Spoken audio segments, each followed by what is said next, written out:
Hi, everybody. Welcome to our new episode. We are here today to talk with you guys, and our new episode is Be Yourself, Make a Difference. Love is the dis-ease, guilt, depression one feels in living your divinity unselfconsciously, and love is the ease, the rightness, the joy felt in living your divinity self-consciously. This is the paradox. When the I is not I, but mind, then it is I. I is being existence.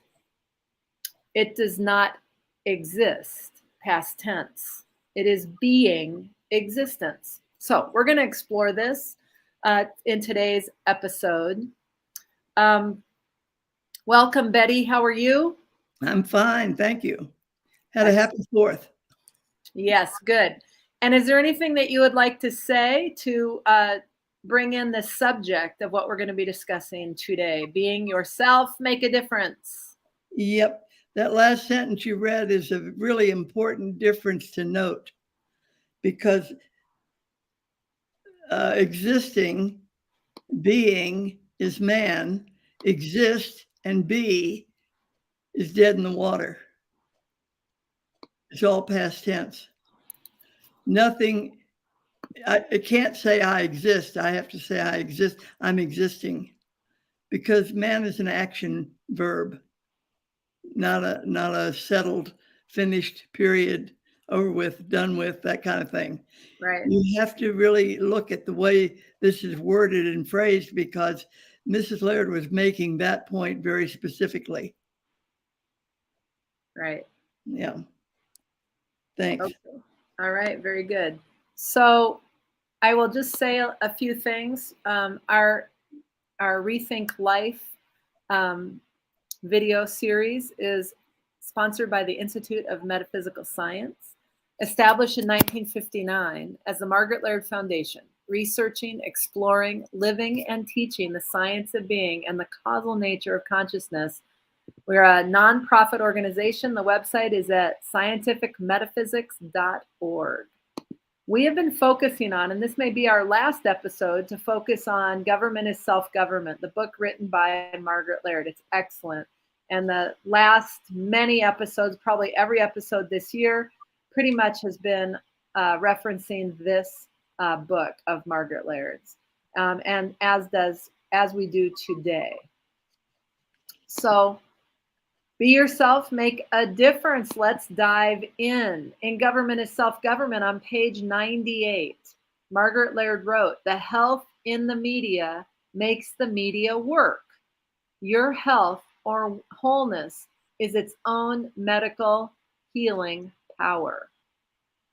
So when you say the health is in the media, talk to me, define media, please, for me, Betty. Well, we tend to think that health is something external to our own being. And, most of us do not get this idea that when we're sick, we're well, and when we're well, we're sick. We exist whole, and it shows up in paradox as one or the other, Yeah. and stuff in between, like I'm pretty good, but okay. So the health is not something you put on like a shirt or a hat. It's built in, and it's built into who you're being from moment to moment to moment. If I'm being consciously aware of source, consciously aware of who I am, in other words, as the reflective presence of the God idea, then I don't originate anything.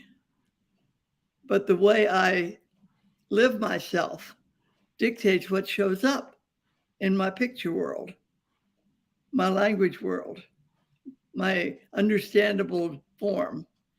Mm-hmm. So if I'm not being myself in the truest sense of that word, the picture form is going to be, oh, maybe so, maybe not. Okay. if I am consciously aware that there's one principle functioning, and reflectively that presence constitutes my being, I'm going to show up sharp, healthy, wealthy, wise, enjoying every minute of my life.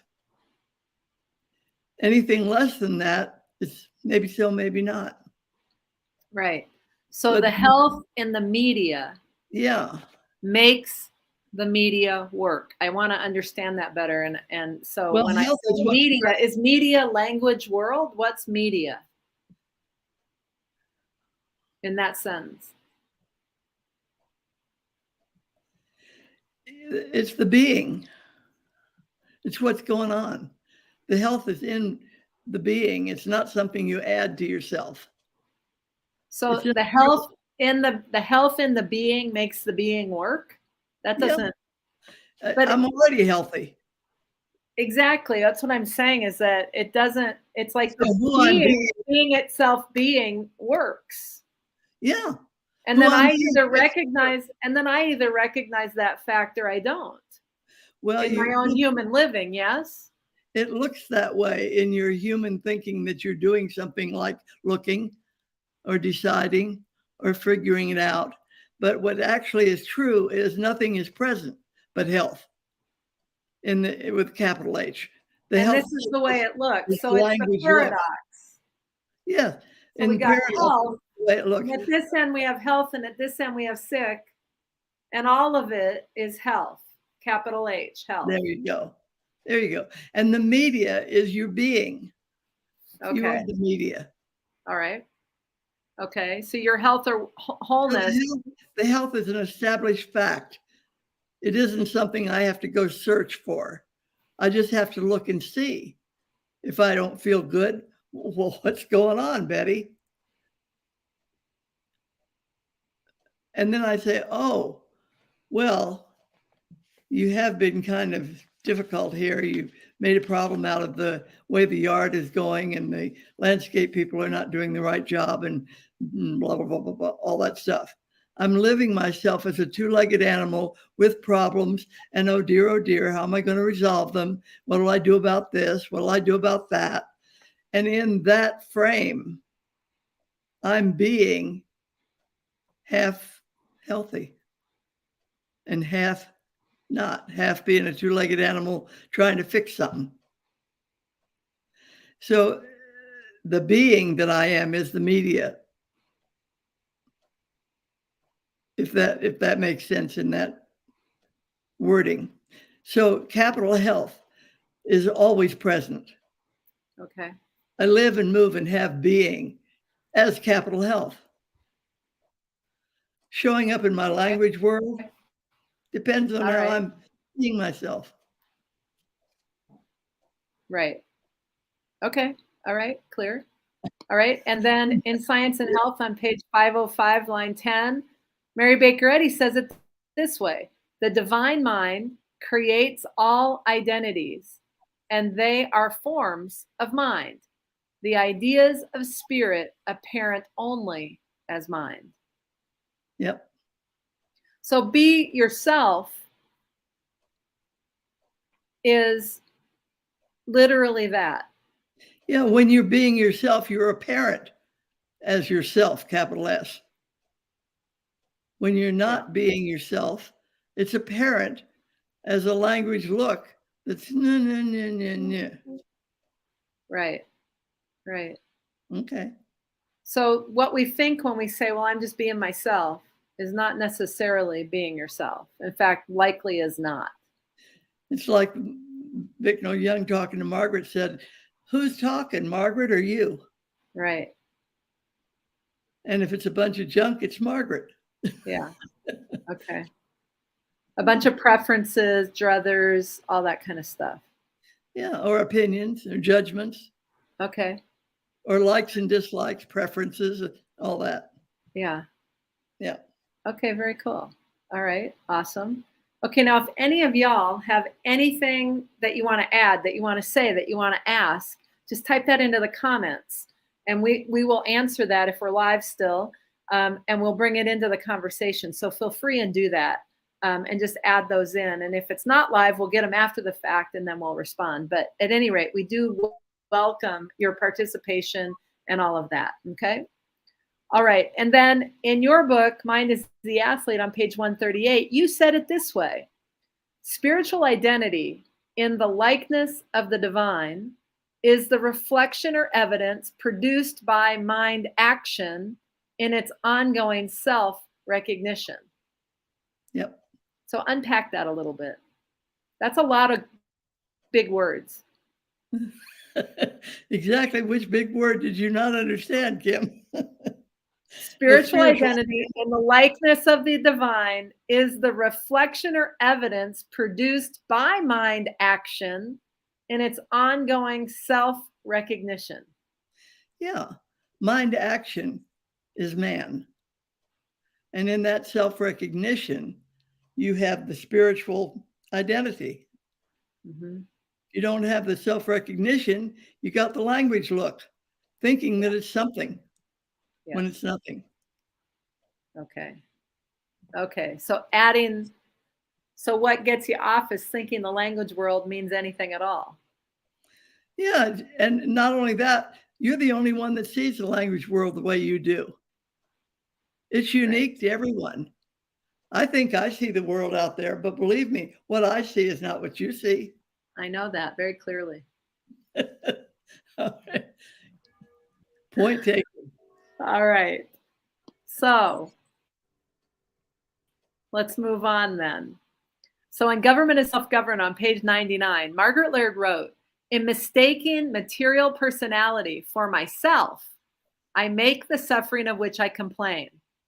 Another way of saying just so by mistaking, that's right, by mistaking material personality for myself, I make the suffering. That means I identify with all of the circumstances and things, all the seen, heard, and felt phenomena in my world. I personalize it, and then I have issues with it. I complain, whatever, I'm suffering, but I'm making that suffering. And then complaining. Because I'm mistaking that for myself. Yeah, and in that mistaking, you live the world mistaking it, because they think the way you're being is the way you are. Okay. So that reinforces your conviction that you really are Kim. Right. Okay. So be yourself has nothing to do with material personality at all. Depends on the self that you're talking about. But it'll always look like that because it's the human footsteps. Yeah, well, the book looks I'm gonna look like this. Maybe so, maybe not. Am I living right now? And am I living last week? And am I living probably tomorrow? You don't know that. I'm gonna look like this. Well, I mean, you can go back and watch all of our episodes, and I haven't changed much. I've lost the weight, but I haven't really changed much. We take a vote on that. So I'm just trying to make sure. It's like, but that's different than me wading around thinking that that material personality and that language is causative. And that's really what we're talking about, is making the mistake that I've got to go fix something out there in the picture in order to have life be a certain way or have something turn out in a certain way. And that's the left turn. That's really what. You know how the language world is unique for you as mine is unique for me? Yes. Okay. When I'm living my language world, you don't know me.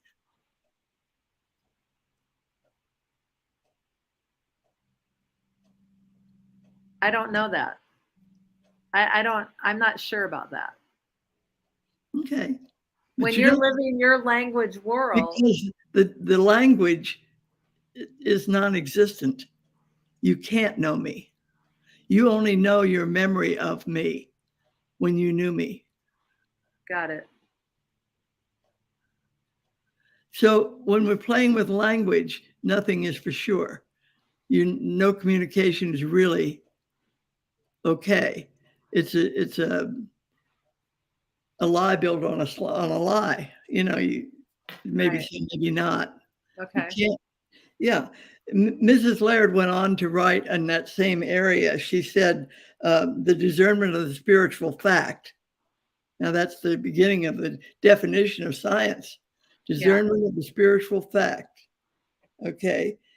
And the spiritual fact is that being is spirit. It's not the language look. Okay. Right. So it's the science of self. Without that, there isn't any science. In this discernment, the me is spirit, infinite individuality, and not a corporeal material personality that you have to rise above. Right. So the left turn is mistaking material personality for yourself, for myself. Right. Exactly. That is the thing. And so anytime we're having it be personal, whatever's going on with all our judgments and opinions and all that, we have taken that left turn. Yes, like you hurt my feelings. Right.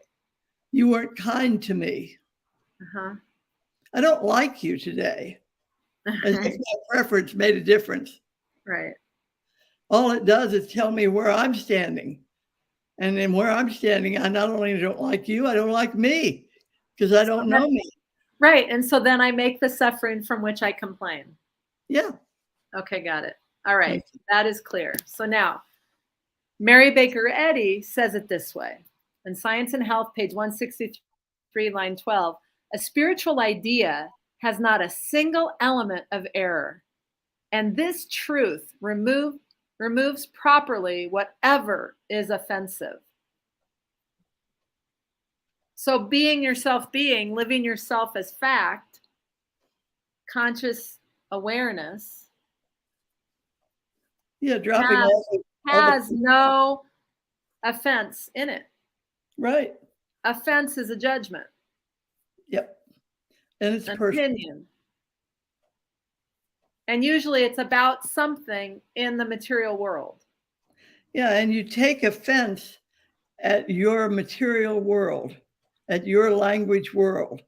And the offense is your view, your opinion, your judgment about whatever occurred. Right. So you offend yourself because there isn't anything out there, much as we'd like to think so. Yeah. That can offend us. Yeah. I think somewhere Mrs. Eddy wrote that it would be doubtful if anybody could offend a whole-souled woman. Right. A whole-souled, SOULED woman. Right. Not on. an SOLD woman. Come on. Just saying. All right. Okay. Now, in Mind is the Athlete on page 139, you wrote it this way.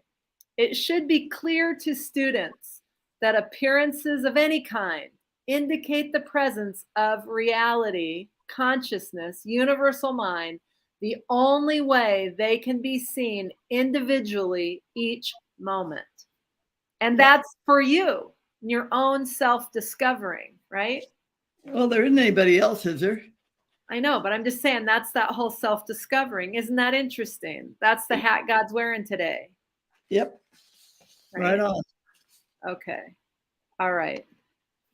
Now, in Government is Self-Government on page 100 to 101, Mrs. Laird wrote, as the conscious infinitude of existence, I do not deny the material corporeal personality.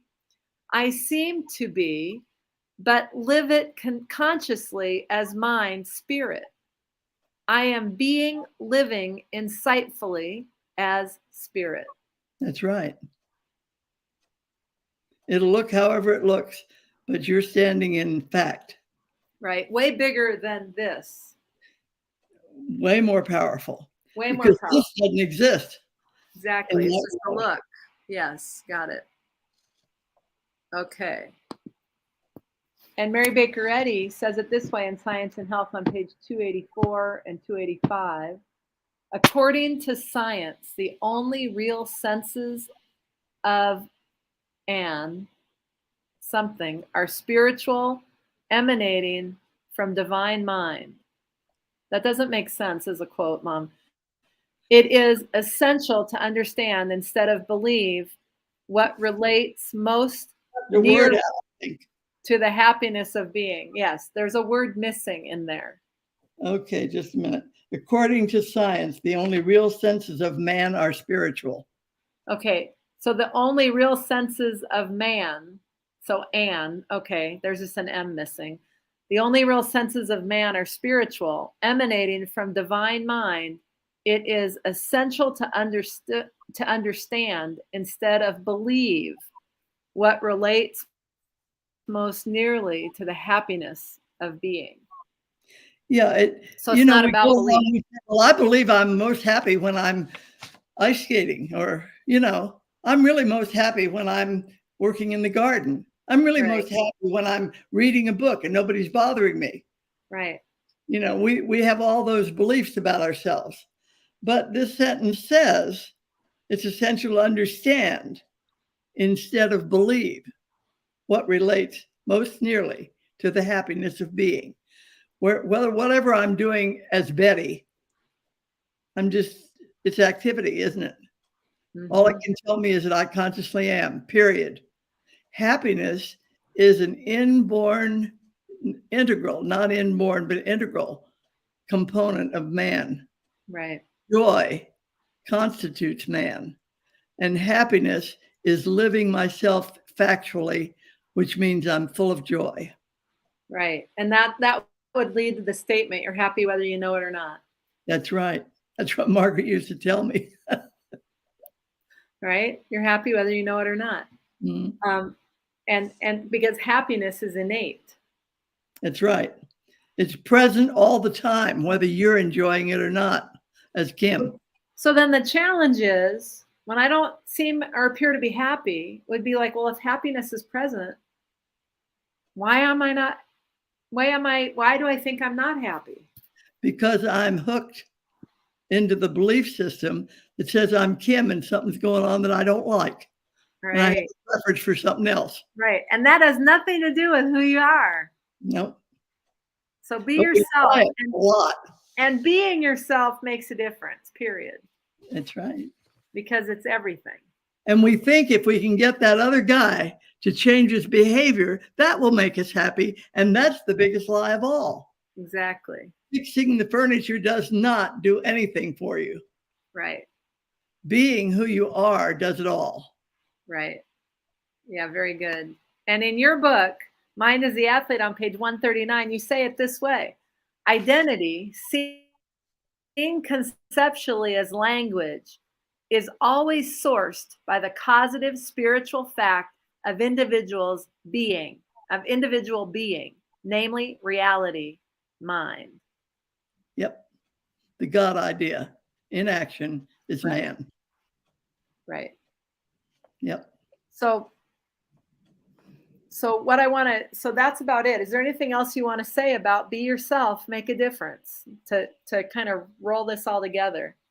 Yeah, all of this was really an exercise in bringing to your attention, or at least in the end of the government book, Mrs. Laird brings a lot of her writing to the point that we are constituted spiritually all the time. It's already accomplished. Perfection is the ground of being.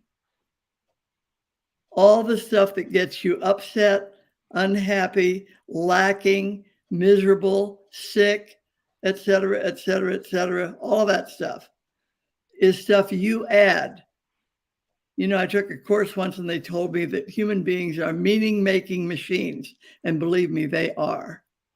The reason that I'm not this and that and something else is because, and it's a whole bunch of stuff.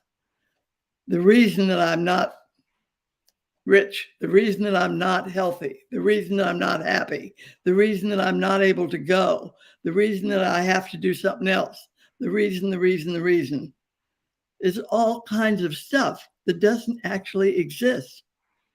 And we kid ourselves when we think that it takes something out there to create joy. It doesn't even touch joy. None of it. Right. And it shapes up instantly when you are being yourself. Yeah. It isn't even a time lag. Right. So so that's awesome. And that's what there is to look at, is where are you not being yourself? So I challenge each and every one of you to really notice where you're making stuff mean stuff. You're not really being yourself. What would being yourself look like? What would happiness in every moment look like for you? And if you think that would be boring, it's because you have a concept of happiness and you wouldn't want it to look that way all the time, 24/7. So you sink your own ship, you know? Right. Okay. So then you've been working on your new class that's coming up in October. Now, I want to talk about that real briefly and see what's another nugget from the class that you've been exploring that we're going to be looking at. So what's another nugget from the class that we're going to be looking at that you've been working on? So what's a new something you've been kind of playing with that we're going to really explore in the class? And that class is coming up the end of October, and it's filling up, which is very fun. So if you want in, you got to take action, because I think it's going to be full here and not too much time. But tell me more about, what are you working on now? Because you're putting it together right now and you're super excited because I talked to you about it. But share one little new nugget. Did you listen to what we've just been talking about for the last half hour? Yeah. That's the nugget. That's the nugget.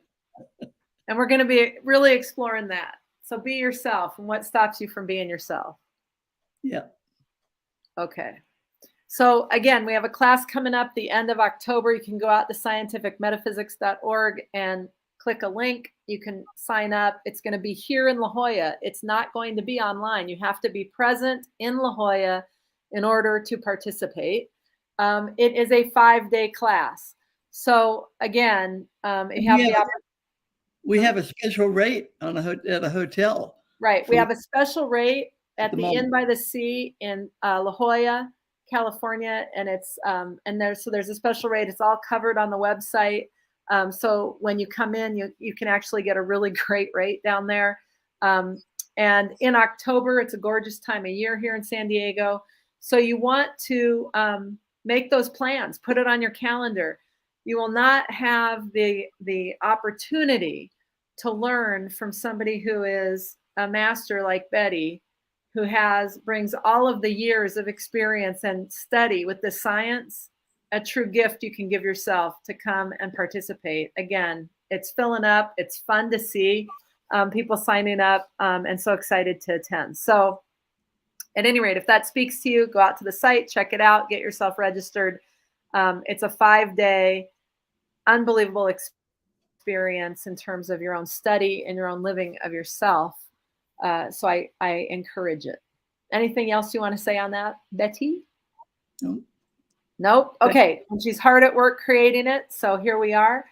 And that's it. We will see you next week, Tuesday at 7 p.m. Central, 5 p.m. Pacific. And between now and then, be yourself.